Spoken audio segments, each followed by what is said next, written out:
السلام علیکم ورحمۃ اللہ وبرکاتہ۔ Welcome to my YouTube channel اسلام کی شہزادیاں۔ تو آج ہم جس موضوع پر بات کرنے والے ہیں وہ ہے درود شریف کے فضائل۔ نبی کریم صلی اللہ علیہ وسلم پر درود شریف بھیجنے کے کئی فضائل ہیں، جن میں سے چند ایک یہ ہیں۔ ایک مرتبہ درود شریف پڑھنے پر اللہ تعالیٰ کی 10 رحمتیں نازل ہوتی ہیں۔ سیدنا ابو ہریرہ رضی اللہ سے روایت ہے کہ رسول اللہ صلی اللہ علیہ وسلم نے فرمایا، من صلی علی واحدۃ صلی علی علیہ بہا عشراً، جو شخص مجھ پر ایک مرتبہ درود بھیجتا ہے اللہ تعالیٰ اس پر 10 رحمتیں نازل فرماتا ہے۔ ایک مرتبہ درود شریف پڑھنے پر 10 گناہ معاف ہو جاتے ہیں اور 10 درجات بلند کر دیے جاتے ہیں۔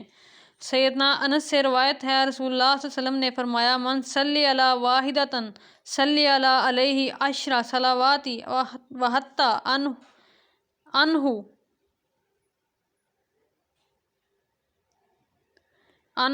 عشر خطیات ورفع عشر درجات، جو شخص مجھ پر ایک مرتبہ درود بھیجتا ہے اللہ تعالیٰ اس پر 10 رحمتیں نازل فرماتا ہے، اس کے 10 گناہ مٹا دیتا ہے اور اس کے 10 درجات بلند کر دیتا ہے۔ درود شریف کثرت سے پڑھا جائے تو پریشانیوں سے نجات ملتی ہے۔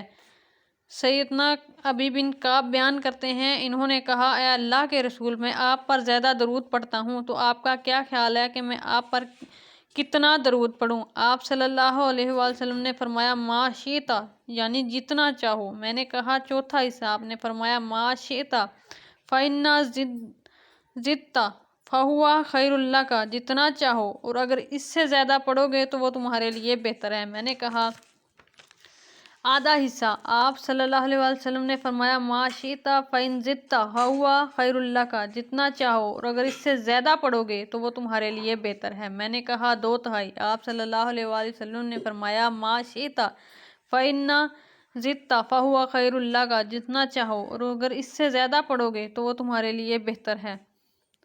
میں نے کہا میں آپ پر درود ہی پڑھتا رہوں تو؟ آپ صلی اللہ علیہ وسلم نے فرمایا، اذا تکفی ہموک ویغفر لک ذنبک، تب تمہیں تمہاری پریشانی سے بچا لیا جائے گا اور تمہارے گناہ معاف کر دیے جائیں گے۔ ایک روایت میں ہے، اذن یکفیک اللہ ہم الدنیا والآخرۃ، تب تمہیں اللہ تعالیٰ دنیا آخرت کی پریشانیوں سے بچا لے گا۔ روز قیامت نبی کریم صلی اللہ علیہ وسلم کے سب سے زیادہ قریب وہی ہوگا جو سب سے زیادہ حضور پاک صلی اللہ علیہ وسلم پر درود شریف بھیجتا تھا۔ سیدنا ابن مسعود سے روایت ہے کہ رسول اللہ صلی اللہ علیہ وسلم نے فرمایا، اولی الناس بما یوم القیامۃ اکثرہم علی صلاتی، قیامت کے دن لوگوں میں سب سے زیادہ میرے قریب وہ ہوگا جو سب سے زیادہ مجھ پر درود بھیجے گا۔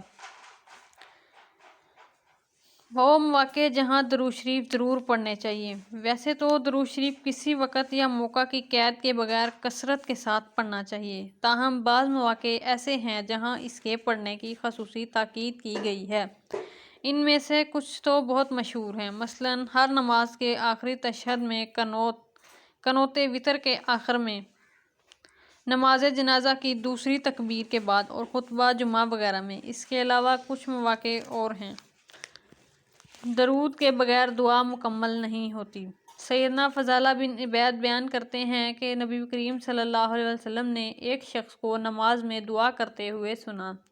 اس نے آپ صلی اللہ علیہ وسلم پر درود نہ بھیجا، چنانچہ آپ صلی اللہ علیہ وسلم نے فرمایا، اس نے جلد بازی کی ہے۔ پھر آپ نے اسے بلایا اور فرمایا، اذا صلی احدکم فلیبدأ بتحمید اللہ وثناء علیہ ثم یصلی علی النبی ثم لیدعو بما شاء۔ تم میں سے کوئی شخص جب نماز پڑھ لے تو سب سے پہلے اللہ تعالیٰ کی تعریف و ثنا بیان کرے، پھر نبی پاک صلی اللہ علیہ وسلم پر درود بھیجے، اس کے بعد جو چاہے اللہ سے مانگے۔ سیدنا عمر بن خطاب فرماتے ہیں، ان الدعاء موقوف بین السماء والارض لا یصعد منہ شیء حتی تصلی علی نبیک، بے شک دعا آسمان اور زمین کے درمیان رکی رہتی ہے اور کوئی دعا اوپر نہیں جاتی یہاں تک کہ آپ نبی پاک صلی اللہ علیہ وسلم پر درود بھیجیں۔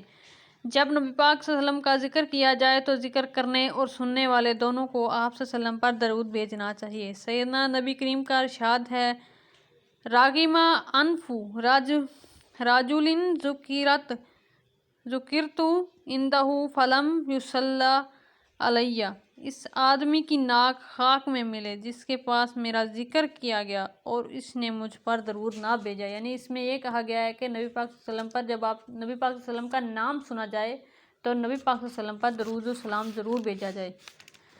نیز ارشاد فرمایا البخیل الذی من ذکرت عندہ فلم یصلی علیہ، بخیل وہ ہے جس کے پاس میرا ذکر کیا جائے اور وہ مجھ پر درود نہ بھیجے۔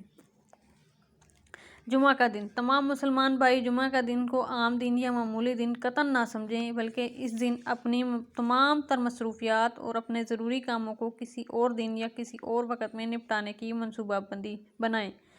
یاد رکھیں جو دن بھی ہماری زندگی کا گزر رہا ہے وہ دن دوبارہ کسی قیمت پر بھی نہیں آئے گا۔ دنیا کے کام اور غیر ضروری مصروفیات اور غیر ضروری دولت کی چاہت میں سرگرداں اور غافل ہونے کے پیچھے شیطانی پھندا ہے جس کو کم لوگ سمجھتے ہیں۔ بہرحال جمعہ کے دن ان سنتوں پر عمل پیرا ہوں اور کوئی ایک بھی سنت کسی بھی جامع جمعہ ضائع نہ ہونے دیں۔ جمعہ کے دن غسل کریں، بیوی کو بھی غسل کروائیں، مسجد پیدل چل کر جائیں، سواری نہ کریں، سوائے بامر مجبوری امام کے قریب بیٹھیں، خاموشی سے خطبہ سنیں، جسم کی صفائی کریں، تیل لگائیں، گھر کی خوشبو استعمال کریں، مسجد پہنچ کر خطبہ سے پہلے جتنا ہو سکے نوافل پڑھیں، اچھے کپڑے پہنیں، مسواک لازمی کریں، صدقہ کریں، لغو حرکت نہ کریں، سورۃ الکہف پڑھیں یعنی کہ بلا وجہ کی حرکات و سکنات سے بچیں۔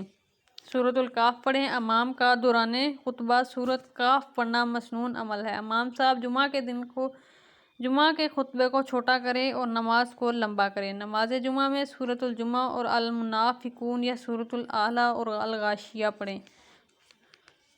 نماز جمعہ کے والے دن سورۃ الجمعہ، سورۃ المنافقین، سورۃ الاعلیٰ اور سورۃ الغاشیہ پڑھیں۔ امام جمعہ کی نماز فجر میں سورۃ سجدہ اور سورۃ ظہر مکمل پڑھیں۔ بخاری شریف میں ہے یہ۔ اگر کوئی جمعہ کے دن کا روزہ رکھنے کا ارادہ رکھتا ہو تو اس پر لازم ہے کہ ایک دن جمعہ سے پہلے یا ایک دن بعد میں روزہ رکھے۔ جزاک اللہ۔ جمعہ کے دن بکثرت درود پڑھنے کی وجہ۔ حافظ ابن قیم سے نقل کیا گیا ہے کہ جمعہ کے دن درود پاک کی زیادہ فضیلت کی وجہ یہ ہے کہ جمعہ کا دن تمام دنوں کا سردار ہے اور ہمارے پیارے نبی مکرم حضرت محمد مصطفیٰ صلی اللہ علیہ وسلم ساری مخلوقات کے سردار ہیں۔ جمعہ کا دن دوسرے دنوں میں ایسے ہے جیسے رمضان میں لیلۃ القدر۔ جمعہ کا دن سب سے بہتر دن ہے، افضل دن ہے۔ جمعہ کے دن سیدنا آدم علیہ السلام کی پیدائش ہوئی۔